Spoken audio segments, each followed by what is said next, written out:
This could be like a Mandibuzz in the back, and I just lose, I think. Oh my gosh, that does so much damage. What?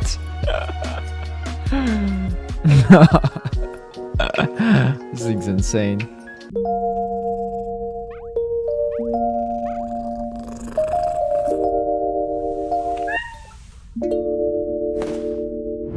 Hey everyone, I hope you're doing well. Today I have a Great League team for you all, and this is going to be a pretty interesting one because there's a hidden tech that maybe some people know about, but I don't think the majority of people do, that Mandibuzz can pull off.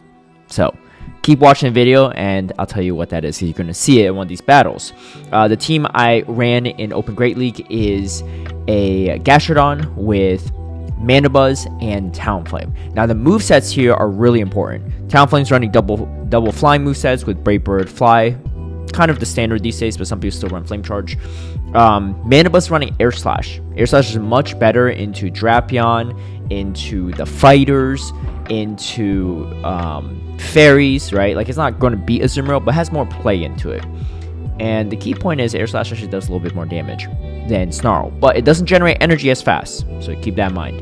And Gastrodon with Water Pulse. Water Pulse gives it really great coverage into a lot of things it's weak to, like Drifblim, like Mandibuzz, a lot of the flyers really. It's much better into Diggersby, and yeah, so as an option over Earth Power.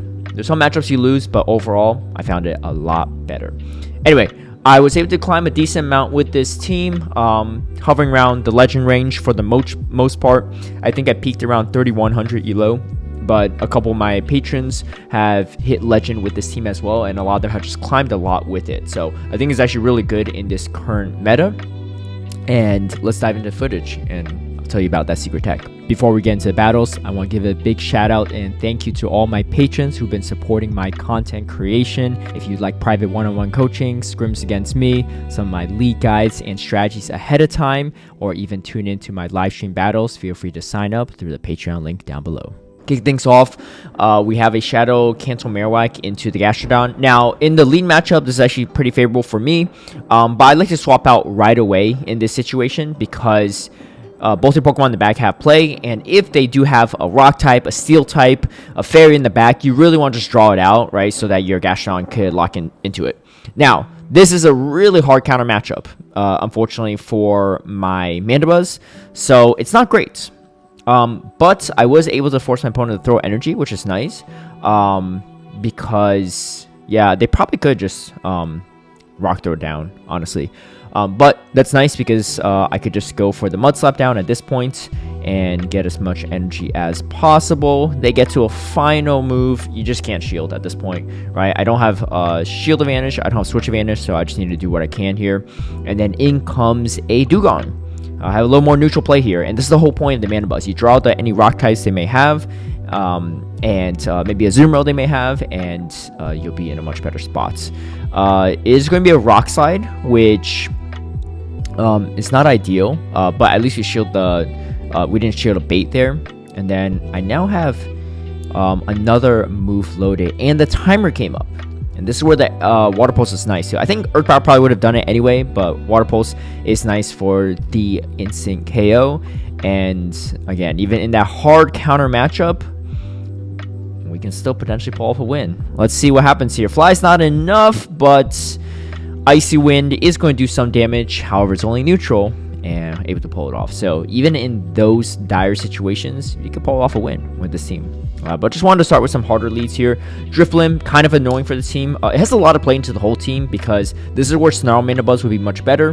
However, I just don't pace as fast, and Air Slash is only neutral, whereas Snarl is super effective. But Drifblim in general just has a lot of play even into Mandibuzz, and of course has a ton of play into Gastrodon and the Talonflame. Again, we're hard countered.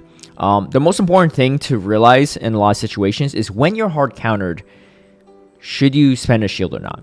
And almost always, that's no. The only play where you do spend shields is if you plan on double shielding or shielding enough so you could swap back out, right? But in this situation, I can't really afford to swap out just because, like I said, Drifblim is really strong to my team already. So if I'm down shields or even on even shields, that Drifblim becomes a huge problem. I'm going to throw on Charge Attack priority here just to ensure that I don't have to take any extra damage. Water Pulse can still do some damage into this Shadow Drifblim, but I don't have energy yet, so I'm just going to swap over to my Talonflame and see what we can do here.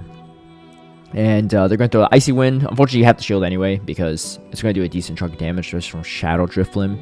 And they shield, so that's good. That's very good. Means that they're probably weak to Talonflame or have some play with Talonflame in the back. I didn't want to get too greedy with the Incinerate down. It's a lot of turns I'm giving up. I'm almost taking a lot of Hex damage or Astonish damage in the process. And it's a Gastrodon on the back. And the good part is Talonflame typically wins Charge Attack priority. I think it always wins Charge Attack priority actually over Gastrodon. But yeah, and then we have the Fly. So again, you know, one of those matchups that aren't easy, but you just kind of dance around, right? I didn't have switch advantage at any of these two battles, but the whole point is you draw out something that's hopefully strong into both the Mandibuzz and the Talonflame, and you can have a lot more play. Now, this is an interesting one. Morpeko is actually super annoying to play into, but if you shield the first Aura Wheel, they're now Dark type, throwing Dark Aura Wheel. And so you could guarantee you're surviving the next one, right? Because no matter what, they're probably not going to bait me, right? They're in a positive matchup. Why would they bait me, right? They're resisting everything I throw at them. So it's unlikely they're baiting. Now, you resist it, and you could grab a shield back. You could flip switch even. Let's just see what they do here. And looks like they just give a switch. So it's pretty good for me, but we don't know what's in the back yet. So I'm going to definitely have to try to muscle through and see. They don't shield the Dark Bolt, which is also really nice. And I had to respect the potential Brave Bird. Ends up being the Brave Bird, which is good. And they don't get to another move. What they have in the back is going to be Chestnut. Fantastic for me, and they're going to quit out right there. But yeah, just one of the ways to play around Morpeko, because when you say some Mandibuzz, there's a very high chance Morpeko would come into it if they have one. Okay, this is Galarian Moltres.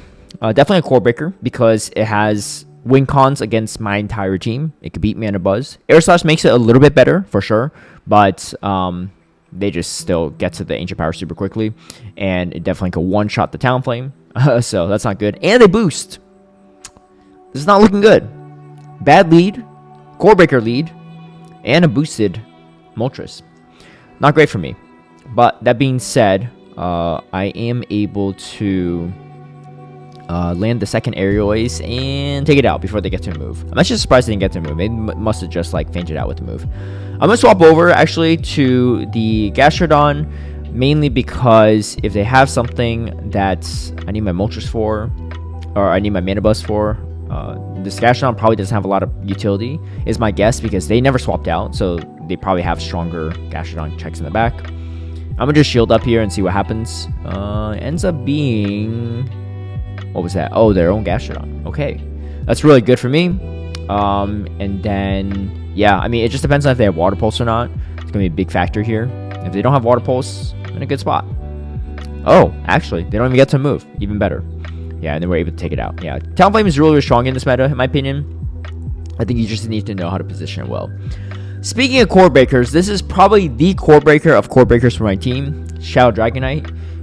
Beats the Talonflame very decisively. Is very strong into the Gastrodon. Like, the Body Slam actually does a decent amount of damage, but if they shield, I pretty much didn't do much at all, right? So they are going to shield, and then they catch the second one. Really good play by them, because they know I'm probably going to throw right away, because I have to. And now I come in with the Talonflame, so I have a little bit of play here. I'm going to go straight for the Brave Bird, because I figure they're not going to spend their second shield, and that is the case, but they hang on with one sliver of health, which means that I just let it go. I thought I was going to shield, but actually looking back on it, I think this is probably the right play, because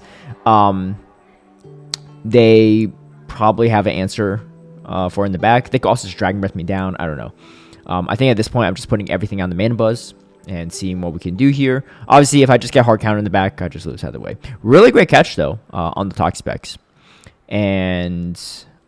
my best bet is that I just have to catch a move on Gastrodon. That's my only hope, really. And we do catch it. So we do catch a move, but unfortunately Toxapex is one of the bulkiest Pokemon in Great League. And this is not going to be easy to muscle through. They still have a Dragonite in the back too. And a shield. I think my only play here is calling a Brine, but yeah, even then I think I lose. Anyway, I've beaten a few Dragonites, but they're really tough, and the majority of the time I lose. But just wanted to show that matchup. Okay, Ready for a secret tech? This is it. Air Slash does more damage than Snarl, which means that over the course of this matchup, when you Safe Swap Mandibuzz and they come in Dunsparce, if you land 2 Dark Pulses before they get to 3 Rock Slides, keep this in mind, you can Air Slash them down and shield once. So here you see it, right? I get to 2 Dark Pulses. You can't shield anything beforehand. If you shield anything beforehand, they're going to know, right? And they might shield. Now, I shield and they can't flip this switch advantage. I flipped it completely. And this is into Serperior lead. And I've seen a ton of grass leads, particularly Serperior, but I've seen Jump Off as well in the lead with the Dunsparce in the back. And we have a Gastron lead, so you definitely don't want to be in that spot, right? So I've been in that position so many times, and being able to flip switch advantage with that Mandibuzz into Dunsparce is key. Now, a few things to note as we're talking about this match here. For that matchup, Mandibuzz into Dunsparce, if they swap really, really quickly, they can still win that, because they can get to that 3rd Rock Side before you get to the 2nd Dark Pulse. If they're really quick. Most people are a little bit slow on the swap, and a lot of people also tend to just overfarm, not throw right away. Throw that Rock Side right away, because they're thinking maybe the Rock Side KOs anyway, just get a few more rollouts. But like I said, if they get to that 3rd Rock Side before you get to your 2nd Dark Pulse, then don't do it, right? It's not worth it. Okay, anyway, we catch a move here. Against Azumarill, I typically shield the first move if it's potentially Play Rough or Hydro Pump, because if they land a Play Rough first, then they pretty much go straight Ice Beam on you. Whereas if you shield the first Play Rough, there's a greater chance to go Play Rough again, so it's more better to just shield the harder hitting move. Most people don't throw Ice Beam on the first one, I guess. But yeah. Okay, we're in a pretty good spot here. But anyway, that's the key point, the secret tech, right? Because a lot of people don't realize that extra damage from Mandibuzz, because a lot of people don't run Air Slash Mandibuzz, is actually like a big deal, but it is. And yeah, so if you don't know, now you know. And I did that tech, Mandibuzz versus Dunsparce tech, like strategy, multiple times. I probably won over 20 games in the past like week doing that, because people just don't know. People don't know any better. But now people know, so we'll see. Maybe people realize afterwards. I don't think too many people watch my videos, so it might be a pretty good secret for a while. Against Dewgong, I like to throw on Charge Attack priority because I don't have Earth Power anyway, and I know they're not going to shield. Like, there's no point in me building to a potential Earth Power just to get debuff first, right? So it's better just to throw the Buy Slam, like, the jig is up, they already know you don't have Earth Power. There's a chance this is Earth Power, right? Because I did throw on Charge Attack priority again, and at Earth Power energy. If they don't shield, they don't shield. But you always want to throw on Charge Attack priority or sooner. Just don't wait for the Earth Power energy. Now we get a good farm down here, which is nice. Obviously, if they have something like a Carbink or a Bastion on the back, you lose anyway, right? So that's not a big deal that you spend a shield here. This energy is probably going to go a pretty long ways away. And there's a Clodsire, which, again, it's pretty good into this team, but not, like, into this backline, but not necessarily amazing, especially if they don't have a Stone Edge. We're going to see. We're going to let the first one go, because if they have Stone Edge, they're going to get to multiple anyway, so there's no point in shielding the first one in case it's Sludge Bomb. Also, you want to just typically save shields with Talonflame if you can. If you're at the point in the game where your Talonflame makes its first appearance and it has 0 shields remaining, you probably play this team wrong. You need at least 1 shield on Talonflame in almost every situation, right? There's a few matchups you don't, but for the most part, you want Talonflame with shields. Mandibuzz doesn't really need shields, but typically Mandibuzz are safe swap anyway. Just a key thing to know, right? If you find yourself losing with this team a lot, just look back at your footage. If you screen record, just look at it and see, why is that, right? And there's probably a good chance that your Talonflame just didn't have any shields in the back. Anyway, that being said, we're going to try to finish this off. Great timing on their end because I just got to the next move. They do go for the superpower though, and they go for a catch attempt, but not going to pull it off, and we get to the Dark Pulse. A lot of these matchups I'm showing is actually bad matchups, like losing matchups or not so great lead matchups. There's a lot of easy wins I get, like lead into a Clodsire, lead into a Drapion, whatever, and like I just like hard win the game. So I want to show you some of the harder matchups. I can show you like battles for days, but I want to keep it nice and concise and show you how to play out around the bad matchups so that you know when you run into it. Guzzlord is interesting. Now that I chipped it, I'm just going to swap over. The main thing is you want to try to keep your Gastrodon alive if possible, because it's usually going to be the thing that covers a lot of your weaknesses for your Mandibuzz and Talonflame. Obviously, when you see me run into like Dewgong or like Azumarill in the lead, it's not as big of a deal because that is usually the core breaker for the backline. So if I expend my Gastrodon doing that, that's not usually that big of a deal. But if you don't see a core breaker in the lead, then that's where you might need to swap out, which is what Guzzlord is, right? Like I have play into Guzzlord with Mandibuzz, even a little bit play with the Talonflame too. Okay, they have a Feraligatr in the back. Not ideal. But we do grab the final shield, and I think I get to the Spray Bird on Charge Deck Priority, I believe, which is really good, yeah, because then we could just finish it off, and we're in a good spot here. Yeah, Talonflame really strong in this meta, in my opinion, because it's good even into the waters. I just went for the catch just because I knew that they had to go for the catch at that point in time, and yeah, finish it off. Not a very necessary catch, but is what it is. Anyway, that was the team I used, and hopefully it's useful for you all as well. And if you like this video, feel free to give it a like and share, subscribe for future content, hit that notification bell to get alerted right when I post a new video, and I'll catch you all next time. Peace.